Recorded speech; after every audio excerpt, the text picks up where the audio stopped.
Ito guys, NB350 Nissan commuter. Pagkagaling ka sa stop tapos ipe-primera mo, medyo mahirap, matigas, ayaw agad pumasok. Pero pag naipasok mo naman at tumatakbo na, mabilis na. So i-check ko yan kung ano magiging problema niyan bukas. Ang hirap din na reverse, medyo tumigas siya kumpara nung una ko siya, bago pa siya. After 5 years lumabas tong sakit na to. Let's find out kung ano yung true problem.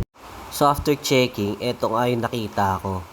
Sa pinakadulo niya, sa ilalim, makikita niyo yung pyesa na yan sa shifting cable.